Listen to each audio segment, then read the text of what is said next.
والصلاة على آله أما بعد. قال الله سبحانه وتعالى في القرآن المجيد: أعوذ بالله من الشيطان الرجيم، بسم الله الرحمن الرحيم.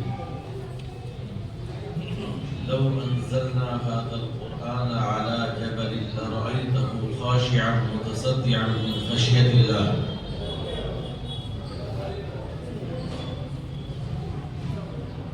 جناب صدر اسٹیج پر تشریف فرما، مقتدر و معزز علماء اعزام اور محترم بزرگوں، نوجوان ساتھیوں، آج کی اس نورانی مجلس میں حاضری کے لیے جناب حضرت الحاج سلیم انصاری صاحب کا محبت بھرا اصرار تھا، جس کو میں ٹال نہیں سکا، اگرچہ کئی راتوں سے مسلسل پروگراموں کی وجہ سے نیند بھی مکمل نہیں ہو پا رہی ہے اور رات سے طبیعت بھی کچھ ناساز تھی، لیکن حضرت محتمم صاحب کا اصرار، دوسرے یہ نورانی محفل کہ جس کا تعلق اللہ کے کلام سے ہو، تو ایسی محفل میں حاضری کو میں اپنے لیے سعادت سمجھتا ہوں۔ ابھی ہمارے محترم جناب مولانا نمیر اختر صاحب نے نواز دیوبندی کا سلام پیش کیا۔ نواز دیوبندی نے یقیناً اس کے اندر جو اپنے قلبی احساسات کا اور اللہ کے رسول سے عشق کا اظہار کیا ہے، اسی کی بدولت اللہ نے اسلام کو اتنی مقبولیت عطا کی ہے کہ اکابرین امت اپنی مجلسوں میں اس سلام کو سماعت فرماتے ہیں۔ ابھی کچھ روز قبل پڑوسی ملک کا ایک وقت عمرے کے لیے مکہ المکرمہ گیا ہوا تھا، وہاں مجلس میں شیخ الاسلام مفتی تقی عثمانی صاحب دامت برکاتہم کی تشریف فرما تھے۔ اسی مجلس میں اس سلام کو پڑھا جا رہا تھا، لیکن رات میں 12 بجے حضرت شیخ الاسلام نے نواز دیوبندی کو فون کیا اور کہا کہ ابھی آپ کا لکھا ہوا سلام پڑھا جا رہا تھا، لیکن میری دلی خواہش ہوئی کہ میں آپ کی زبان سے اس کو سننا چاہتا ہوں۔ چنانچہ راکھی میں نواز دیوبندی نے بذریعہ فون السلام کو سنایا۔ اس کا ایک ایک لفظ اور ایک ایک حرف محبت سے بھرا ہوا ہے اور عقیدت سے اور اللہ کے رسول کے عشق سے دوچار ہے۔ بہرحال آج کی یہ مجلس میں کہتا ہوں کہ دنیا کی تمام مجالس سے اعلیٰ و افضل مجلس ہے، اس لیے کہ اس مجلس کا تعلق اللہ کے قرآن سے ہے، اور اللہ کا وہ قرآن کہ جس کے اندر شرافت کی تمام جہتیں منحصر ہیں، اس لیے کہ اللہ سبحانہ و تعالیٰ نے اس قرآن پاک کو نازل فرمایا۔ اشرف الانبیاء، تمام انبیاء میں جو اشرف ہیں، حضرت نبی علیہ السلام کے سینہ مبارک کے اوپر، اور اس کو لانے والے جو واسطہ ہیں درمیان میں، وہ ہیں اشرف الملائکہ حضرت جبرائیل علیہ السلام۔ اور اللہ سبحانہ و تعالیٰ نے جس خطہ عرض پر سب سے پہلی آیت اس کی نازل فرمائی، وہ شہر جو تمام شہروں میں اشرف ہے، مکہ المکرمہ، اس کے اندر اللہ تبارک و تعالیٰ نے اس کو نازل فرمایا۔ اور یہی نہیں بلکہ اس رات کے اندر پورا کا پورا لوح محفوظ سے آسمان دنیا پر جو تمام راتوں میں اشرف رات ہے، شب قدر جس کو ہم کہتے ہیں، اس رات میں اس کو نازل فرمایا۔ تو تمام شرافت کی جہتیں اس کے اندر شامل ہیں، اور یہ اللہ کا وہ معزز اور وہ پاک کلام ہے کہ جو ہمارے اسلام کا ماوا اور منجا ہے اور شریعت مطہرہ کا اصل رسول ہے۔ تمام شریعت کے ضوابط اور اصول اور اسلامی تعلیمات وہ سب قرآن پاک ہی سے نکل کر کے آئی ہیں، جن کی تفسیر اور جن کی شرح نبی علیہ السلام کے اقوال اور افعال ہیں۔ تمام اسلامی تعلیمات سب قرآن پاک ہی سے نکل کر کے آئی ہیں۔ اللہ کے رسول صلی اللہ علیہ وسلم کی اقوال، آپ کی احادیث مبارکہ اور آپ کی زندگی کا ایک ایک فعل قرآن پاک کی وضاحت ہے، قرآن پاک کی تشریح ہے، قرآن پاک کی تفسیر ہے۔ تو یہ مجلس چونکہ قرآن پاک سے منسوب ہے، قرآن پاک سے منسوب ہونے کی وجہ سے جیسے اللہ کے کلام کو تمام کلاموں پر فوقیت اور افضلیت حاصل ہے، چونکہ وہ اللہ کا ذاتی کلام ہے اور اس کلام کو تمام چیزوں پر فوقیت ہے، یہاں تک کہ انبیاء علیہ السلام بھی چونکہ وہ مخلوق ہے، فرشتے اگرچہ نورانی ہیں لیکن وہ بھی مخلوق ہیں، شہروں کے اعتبار سے مکہ المکرمہ کو بہت اعزاز اور بہت فوقیت حاصل ہے، لیکن دنیا کے اندر وہ بھی مخلوق ہے، تو تمام چیزوں سے اعلیٰ و افضل، انبیاء سے افضل، فرشتوں سے افضل، مکے سے افضل، مدینے سے افضل، تمام چیزوں سے افضل اللہ کا یہ کلام ہے۔ تو ایسا اللہ کا کلام کہ جس کو ان بچوں نے اپنے سینوں کے اندر محفوظ کیا اور اس کی حفاظت کا ذمہ انہوں نے لیا، یہ مدارس اسلامیہ، یہ مکاتب، یہ علماء کرام اسلام کی ڈھال بنے ہوئے ہیں، اسلام کے تحفظ کے لیے جو کوششیں اور سعییں ان کی ہوتی ہیں وہ قابل قدر اور قابل اعزاز ہے۔ اور یہ مجلس یقیناً نورانی مجلس ہے، میں مبارکباد دیتا ہوں ان بچوں کو جنہوں نے قرآن پاک کو حفظ کیا ہے، ان کے والدین کو، ان کے اساتذہ کو، مدرسے کے ذمہ دار اور مدرسے کے محتمم جناب الحاج سلیم انصاری صاحب کو اور مدرسے کے معاونین کو کہ جن کے تعاون سے یہ مدرسہ ترقی کی طرف گامزن ہے، اور اس مدرسے نے کیا خدمات انجام دی ہیں اس کی کارکردگی بچوں کے ذریعے سے آپ کے سامنے پیش کی گئی ہے۔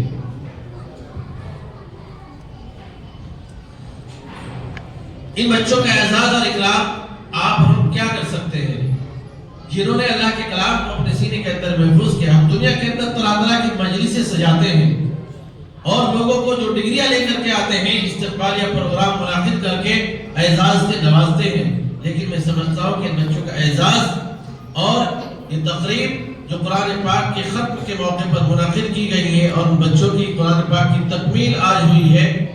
تو یہ مجلس اور یہ بچے اس اعزاز کے قابل ہیں کہ دنیاوی اعتبار سے شاید ہم اپنا سب کچھ ان کے اوپر نچھاور کر دیں تب بھی ان کا حق ادا نہیں کر سکتے۔ یہ اعزاز، یہ مقام اللہ سبحانہ و تعالیٰ کے یہاں بچوں کا ہے۔ دنیاوی لوگوں کے اعتبار سے اگرچہ ان کی قدر نہ ہو، بہت سارے لوگ یہ کہتے ہوں کہ قرآن پاک کے الفاظ کو رٹنے اور رٹانے سے کیا فائدہ، میں سمجھتا ہوں وہ اسلامی تعلیمات سے اور قرآن پاک کے فضائل و برکات سے ناواقف ہیں، اس لیے کہ قرآن پاک کے حروف کو پڑھنا اور پڑھانا، ان کے الفاظ کو رٹنا اور رٹانا، یہ خود ایک مستقل مطلوب اور محبوب ترین چیز ہے اور فضائل کے اعتبار سے بہت اعلیٰ ترین چیز ہے کہ آخرت کے اعتبار سے اس کے اوپر کیا فضائل اور کیا ثواب، کیا اجر ملتا ہے۔ خالی الفاظ کا رکھ لینا جو لوگ بیکار سمجھتے ہیں، میں سمجھتا ہوں کہ ان کے ذہنوں کے اندر فطور ہے۔ قرآن پاک کو رٹنا فضول اور بیکار نہیں ہے بلکہ مقصود ہے، اپنے آپ میں یہ ایک عبادت ہے اور اس کے تحفظ کا ایک ذریعہ ہے۔ اللہ سبحانہ و تعالیٰ قرآن پاک کے اندر فرما رہے ہیں اِنَّا نَحْنُ نَزَّلْنَا الذِّكْرَ وَإِنَّا لَهُ لَحَافِظُونَ، ہم ہی نے اس کو نازل کیا، ہم اس کی حفاظت کرنے والے ہیں۔ اللہ نے اپنے ساتھ حافظ لگایا ہے، حافظون، اور جو بچے اس قرآن کو اپنے سینے میں محفوظ کرتے ہیں ان کو بھی حافظی کہا جاتا ہے۔ گویا کہ اللہ کی صفت جو حافظ ہے وہ ان بچوں کے ساتھ بھی لگی ہوئی ہے کہ اللہ کے قرآن کو اپنے سینے میں محفوظ کر کے اس کی حفاظت کی ذمہ داری انہوں نے لی اور وہ حافظ کہلائے۔ اور یہ قرآن اتنی عظمت والا ہے، اللہ نے فرمایا لو انزلنا هذا القرآن على جبل لرأيته خاشعا متصدعا من خشية الله۔ اللہ سبحانہ وتعالیٰ فرما رہے ہیں کہ اس قرآن پاک کی عظمت کو تم کیا جانو کہ کتنا پروقار اور کتنا عظمت والا قرآن ہے کہ اگر بالفرض ہم اس قرآن کو پہاڑوں کے اوپر نازل کر دیتے، پہاڑ چونکہ دنیاوی اعتبار سے بہت مضبوط چیز ہے اور بہت پہاڑ کی مثال دی جاتی ہے کہ پہاڑ جیسی مضبوط چیز، تو اللہ فرما رہے ہیں کہ قرآن پاک اگر عظمت کے ساتھ جیسے کہ نبی علیہ السلام کے قلوب، قلب کے اوپر اور دل کے اوپر ہم نے اس کو نازل کیا ہے، اگر اس کو پہاڑوں کے اوپر نازل کر دیتے تو اس کی حیبت اور اس کی عظمت کی وجہ سے پہاڑ دب جاتا اور ریزہ ریزہ ہو جاتا، لیکن اللہ نے یہ طاقت اور یہ حوصلہ اور یہ قوت اللہ کے فضل و کرم سے نبی علیہ السلام کو اور آپ کے واسطے سے آپ کی امت کے افراد کو ملی کہ انہوں نے اپنے سینے کے اندر اس کلام کو محفوظ کیا اور اس گرا قدر وزن کو اٹھایا۔ یہ سب اللہ کا فضل اور انعام ہے، اس کی عنایت ہے، ورنہ تو دنیا کی ایک چھوٹی سی کتاب کو آپ از اول تا آخر حفظ حفظ نہیں کر سکتے، لیکن قرآن اتنا بڑا کلام یہ ایک اپنے آپ میں معجزہ ہے، اور یہ اللہ کی طرف سے ایک انعام ہے کہ ہم اس کو حفظ کر سکتے ہیں، اور حرف لفظ بلفظ یہاں تک کہ ایک نقطہ اور ایک زبر اور زیر اور حرکت کی بغیر تغیر کے اپنے دلوں کے اندر یہ چھوٹے چھوٹے بچے اس کو محفوظ کر لیتے ہیں، یہ ایک معجزہ ہے۔ بہرحال اللہ کے کلام کی نسبت پر یہ مجلس منعقد ہوئی۔ میں سمجھتا ہوں کہ ایسی مجلسوں میں بیٹھنا سعادت سے خالی نہیں ہے، اور قرآن پاک جو اللہ کا معزز کلام ہے، کہ جو تمام شریعت کا اصل اصول ہے، اس کلام کے کیا فضائل کیا برکات ہیں آپ رات دن سنتے ہیں۔ علماء کرام کی زبانی کے اللہ نے اس کلام پاک کو کیا فوقیت دی ہے، اس کے پڑھنے پڑھانے والے کے لیے کیا اجر اور کیا ثواب ہے۔ حضرت نبی پاک صلی اللہ علیہ وسلم کا ارشاد ہے خیرکم من تعلم القرآن وعلمہ، اس حدیث کی روشنی میں اگر دیکھا جائے تو دنیا کے اندر اس سے بہترین کوئی کام نہیں ہے جو قرآن پاک کی تعلیمات کی خدمات کو انجام دے رہے ہیں، چاہے وہ حفظ کے ذریعے ہو یا ناظرہ کے ذریعے ہو یا پھر اس کی تفسیر اور تعلیم کے ذریعے سے ہو۔ قرآن پاک کو سمجھنا اور سمجھانا، قرآن پاک کو پڑھنا اور پڑھانا، دنیا میں اس سے بہتر کوئی کام نہیں ہو سکتا، اور اس کے پڑھنے پڑھانے والوں سے کوئی بہتر انسان نہیں ہو سکتا۔ اس لیے کہ یہ میں نہیں کہہ رہا ہوں، اللہ کے رسول صلی اللہ علیہ وسلم کا یہ ارشاد ہے خیرکم من تعلم القرآن وعلمہ، تم میں سب سے بہترین شخص وہ ہے جو قرآن پاک کو سیکھے اور دوسروں کو سکھائے۔ اس لیے وہ طلبہ جو قرآن پاک کو مدارس کے اندر پڑھتے ہیں، وہ اساتذہ اعزام جو قرآن پاک کی خدمات انجام دے رہے ہیں، وہ دنیاوی اعتبار سے اور آخرت کے اعتبار سے انسانوں میں اعلیٰ ترین انسان ہیں، اور ان کے درجات، ان کے مقام اور مرتبے کو وہی انسان سمجھ سکتا ہے کہ جس کے دل کے اندر قرآن کی محبت، اللہ کے رسول صلی اللہ علیہ وسلم کی محبت اور قرآن پاک کا عشق اس کے اندر موجود ہو، اس کے فضائل و برکات کو وہ سمجھتا ہو۔ یہ ایسے ہی یہ مدارس والے محنتیں نہیں کر رہے ہیں، بلکہ آخرت کے اعتبار سے اس کے لیے کیا کیا سنے اور کیا کیا اجر اللہ تبارک و تعالیٰ نے رکھا ہے وہ ان کے سامنے ہے۔ دوسرے یہ اپنا فرض سمجھتے ہیں کہ اللہ نے ہمیں اس لائق بنایا کہ ہم اس کے دین کی اشاعت کے لیے، قرآن پاک کی تعلیم کے لیے کچھ محنت اور کچھ کاوش کر سکیں۔ یہ سعادت مندی کی بات ہے، نیک بختی کی علامت ہے کہ اللہ نے تمام انسانوں میں سے ان انسانوں کو چن لیا کہ جن کو اپنے اس کلام کی خدمت کے لیے قبول کر لیا اور وہ اس خدمت کو انجام دے رہے ہیں۔ بہرحال وقت چونکہ زیادہ ہو چکا ہے اور اس سے پہلے طلباء کی محنتیں آپ کے سامنے آئی ہیں، تو میں آپ کو اس طرف توجہ آپ کی مبذول کرانا چاہتا ہوں کہ مدارس کی طرف اپنے آپ کو لگائیں، ان کی خدمت کریں، ان کا تعاون کریں، اور یہ سوچیں کہ دین کے قلعے ہیں، ہمارے دین و ایمان کے تحفظ کے یہ اسباب ہیں، اور ان کے پڑھنے پڑھانے والے بغیر کسی لالچ کے، بغیر کسی دنیاوی مفاد کے، صرف اللہ کے حکم پر عمل کرتے ہوئے اللہ کی رضا اور خوشنودی کی تلاش میں ان مدارس کو چلا رہے ہیں۔ عوام کی بھی یہ ذمہ داری ہے کہ ان کی قدر کریں، اور بجائے اس کی قدر کریں بہت سارے لوگ تو حفاظ پہ، علماء پہ، مدارس پہ طنز کرتے ہیں، اور نہ جانے کن کن الفاظ سے اور کن کن اعتراضات سے ان کو نوازتے ہیں۔ یہ ان کے ایمان کی کمزوری کی علامت ہے۔ علماء کرام نے لکھا ہے کہ جو لوگ مدارس سے بدگمانی رکھتے ہیں،